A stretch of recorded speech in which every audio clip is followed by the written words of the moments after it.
Imagine a farm without any fences.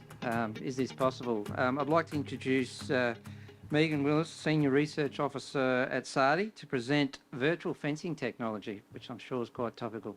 Welcome, Megan. Thank you, Paigey.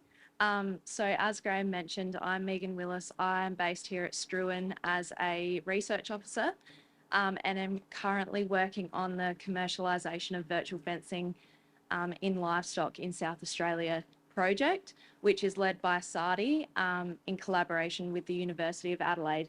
And that work will take place predominantly here at Struan. So today I just wanted to give you a little bit of an update on where virtual fencing is at in terms of the legislation and the technology itself, and give a little bit of an introduction on our project. So for a bit of background, virtual fencing is currently allowed for commercial use in Tasmania, Queensland and Western Australia. However, the technology is prohibited in South Australia under the Animal Welfare Act.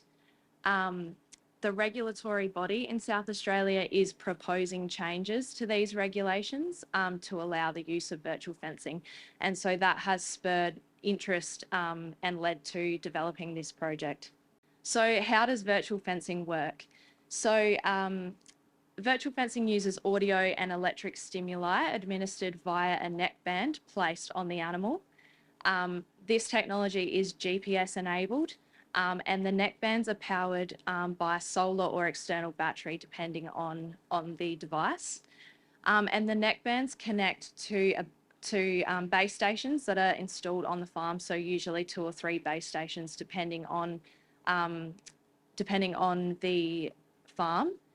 So you can see here this little diagram that Gallagher have put together, just showing how the neckbands talk to the base station and to the cloud, and then it ends up on your computer or your tablet or your smartphone. So the virtual fencing algorithm uses associative learning, which is a principle based on the behavioural responses of each animal. So when it comes to virtual fencing, you'll see here these animals this is a paddock with a virtual fence. They're all grazing, minding their own business. These 2 are left alone. They're far away from the virtual fence. They're enjoying themselves. This guy gets a little bit close to the virtual fence, and the neckband that he's wearing administers an audio tone, letting him know you're approaching the fence, you better stop.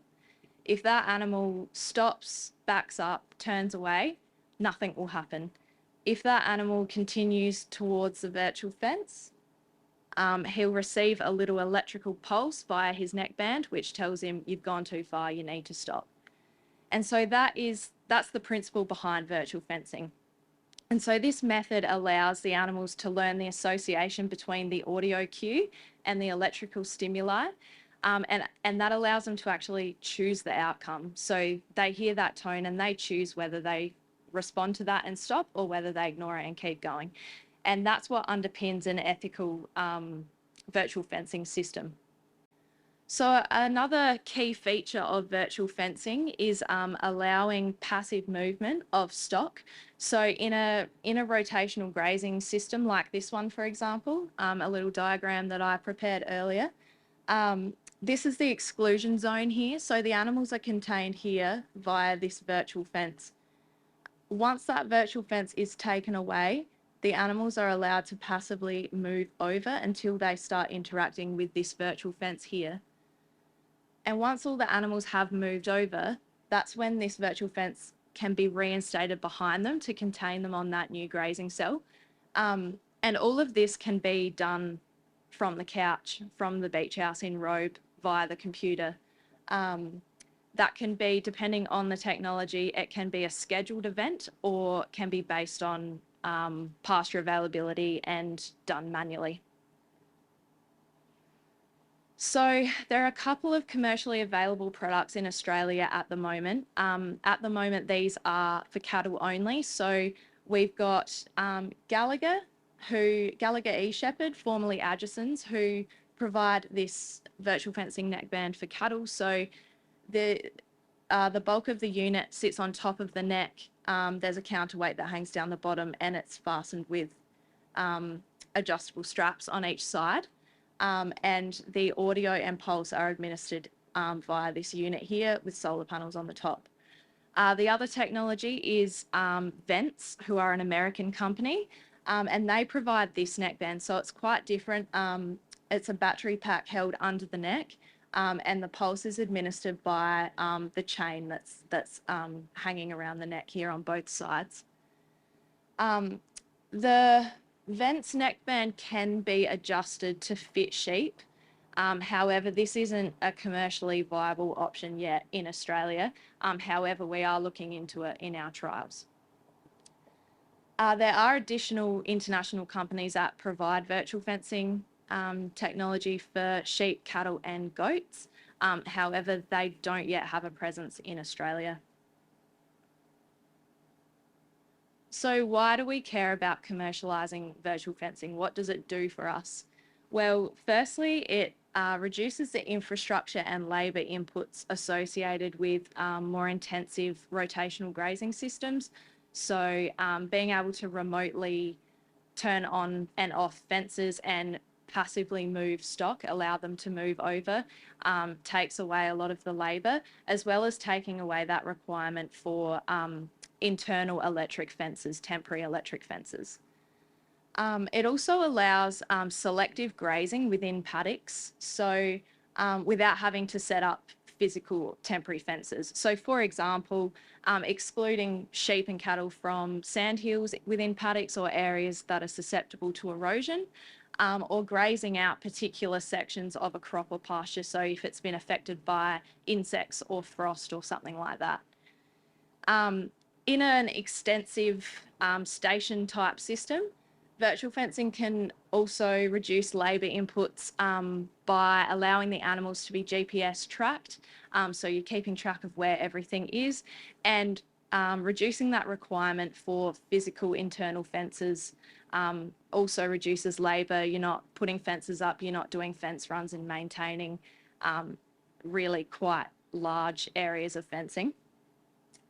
And finally, an added bonus of virtual fencing is increasing resilience during and directly after natural disasters. So down here in the southeast, we've experienced bushfires the last few years. A lot of South Australia has, and with the recent flooding around Australia, rebuilding fences is a huge cost and a huge job after a natural disaster. So taking away that immediate pressure to rebuild internal fences by using virtual fencing is a real driver. Additionally, during a fire or a flood, the virtual fencing neckbands could be switched off, but they could continue to GPS track the animals, and they'll GPS track up to 10 kilometres from the base stations. So you could potentially allow animals to get out of the way of fire, get up on high ground during a flood, and still know where they are to retrieve them. So the capability of virtual fencing to exclude livestock from particular areas is well established through previous research, but the rotational grazing capability still needs further research and development. And I suppose that's where our research here at Struent is going to focus. So we're going to conduct research trials to quantify any animal wellbeing impacts of implementing virtual fencing for rotational grazing in sheep and cattle. And we're also going to investigate the various commercial applications of virtual fencing in South Australian production systems.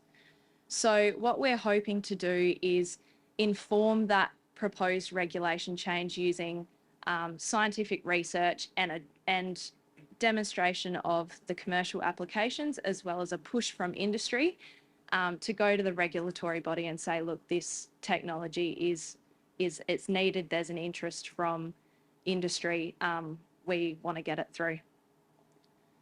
And so we will be conducting some pretty cool innovative measures of animal pain and wellbeing in partnership with the Centre for Nanoscale Biophotonics based at the Adelaide University Medical School. We're also collaborating with Gallagher eShepherd, formerly Addison's, and Vents to conduct the field trial, so they will be providing their technology.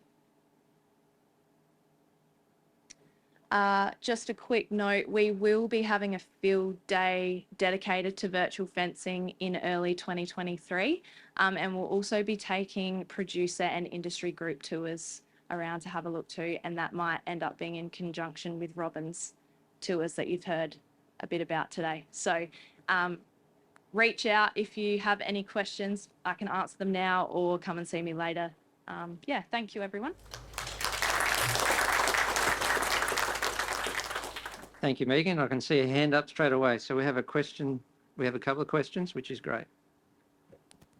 Hello, have you done any work on linking, say, pasture growth, remote sensing to the virtual fencing thing so that the pasture growth and feed on offer will be remotely monitored and the fence automatically go up and move the cattle and the farmer can just stay home? Well, he won't even need to be there. Wouldn't that be nice?